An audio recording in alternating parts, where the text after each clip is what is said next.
What's up, y'all? It's DD Conway, and I wanted to do another Real Villains episode because I have a few more videos that I want to try to get out before this month is over. If you have any video ideas that you want to see, let me know in the comments below. Otherwise, sit back and enjoy this video. There's more to come. Let's get it. Smoking grits and selling chickens, call that painted living. It's Gucci.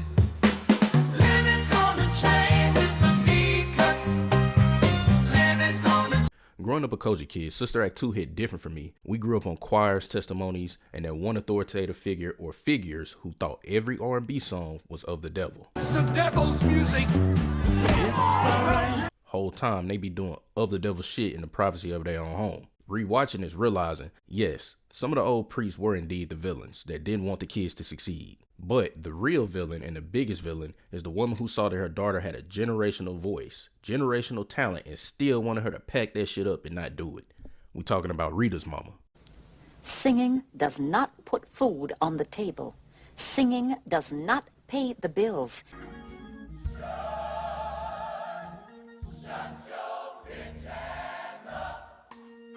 Her baby chihuahua meat eating ass smoking dick for treating her daughter like this. One, it's not like she out there just singing shake that ass pop that coochie music. She literally just singing with the school choir. Two, Rita mama trash as hell because she was willing to let her daughter not chase her dreams because of her own projections about music. Rita's mama was a dream killer, and she made me appreciate my parents. There are some parents that will ruin their kids' dreams in the name of stability, meaning that parent could have a kid who has a generational talent and they will still keep their kid away from it as much as they can to preach something to them like, oh, that's not gonna work. Hey, just get a real job. Music don't pay the bills. Just like her mama was. It could be because the parent had past trauma. It could be because the parent is scared. It could also be that that parent doesn't want that kid to have success that they know that they didn't have themselves. Nigga, did I just catch you wanting to be shit? It could be anything, honestly. Don't let another adult step in like Mary Clarence did to speak life into the child. Folks' parents will get mad immediately, and that's what her mom did. I didn't even mess with her whole apology. Shit just seemed like damage control. Last thing I say is this. The mother did end up understanding in the end. There are times when a parent can be a child's biggest enemy. And there are plenty of kids that were talented that didn't get the chance to chase their dreams because their parent didn't believe in it.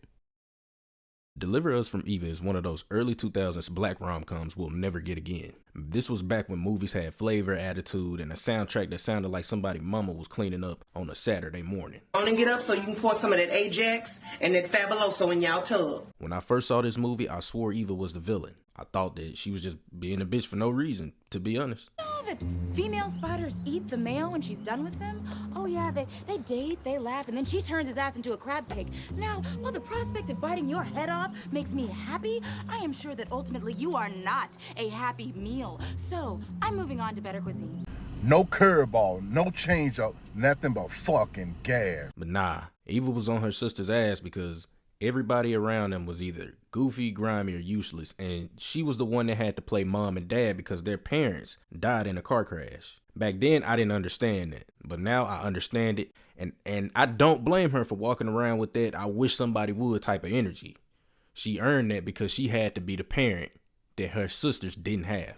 Then I rewatched now and I realized the real villains were her sister's boyfriends. Specifically, Mike Fat Lip Peanut Head ass. Nobody like me. Come on now. Bitch, ass, yucca. Yes, they are the biggest villains because they was basically hating on Eva and the relationship that she had with her sisters and so much influence that she had on her sisters. I understand it could be overbearing sometimes. I can get that. However, her sisters are the biggest villains. There's no way they pulled this elaborate ass scheme and y'all folks stay with these niggas. You disloyal fool ass bitch made punk. All y'all should have broke up with these folks. Y'all folks had zero loyalty for y'all sister. The original The Mummy franchise is one of my favorite movie franchises ever. When you watch, they make Imhotep the villain. That's the bald dude who released the plague on everybody.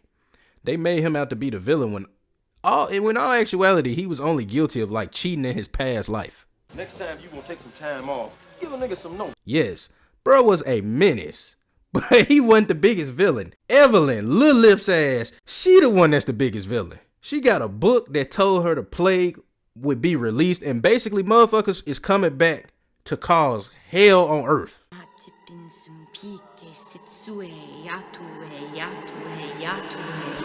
Cut that bitch off!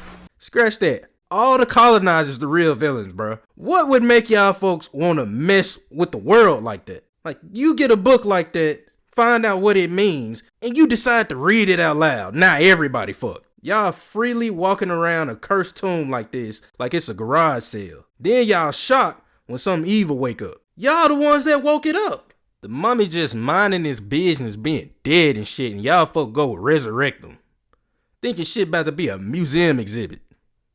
This is one of the most entertaining movie franchises ever. But the yogurt yodelers ignored all the signs that came with being in that tomb, and the outcome was plenty of people got screwed because of it. Robin Williams is a legend. One movie that many people love is Mrs. Doubtfire. Watching this, I always felt like the real villain was the wife. It felt like she went out her way and did the most to keep Robin Williams' character from seeing his kids. Clones used to despise! I spent too much time with you, Daniel. It's over. It's over. It's over. We are screwed. Now, I do think she was a little harsh. Yeah, she wasn't really wrong though. She was just fed up with him not being responsible, which is totally understandable. He loved his kids, but he wasn't the most responsible person. But bruh, indeed, was the real villain. All he had to do was just get his own shit and show that he was responsible. Instead, bruh took a page out of Tyler Perry playbook and dressed up as a woman. All of you! Daddy, chill. What the hell is even that? Freak ass nigga, bro, you did all this freak ass shit just to do everything she broke up with you for. That's trash. It's like you proved her right, garbage ass dude. The same energy that he had in dressing up like this salty scallywag ass grandma to be with his kids, all the energy that it took and the effort that it took into becoming Miss Nigga Bitch should have been the same energy and effort it took into just basically being more responsible. Love Don't Cost a Thing is an early 2000s classic for many millennials. We saw Nick Cannon as Alvin. We saw him become a villain after kind of, letting the popularity go to his head. Alvin even totally changed his friend group. Arguably overall piece of shit. You can say his dad was a villain because he played a role in that as well. But the biggest villain is Christina Milian's character, Paris. So you think that you can buy me for $1,500? No, not buy you, just rent you. She's the biggest villain because she entered into a $1,500 agreement for 2 weeks to be a dude's girlfriend and get a car fixed. Might I add, that's a good ass deal. Get a car fixed so her parents don't DDT her ass. Thanks so much. Stop counting my drinks. Now get over here so I can whip you. Ow! Pep! No! Yeah, that's right, bitch.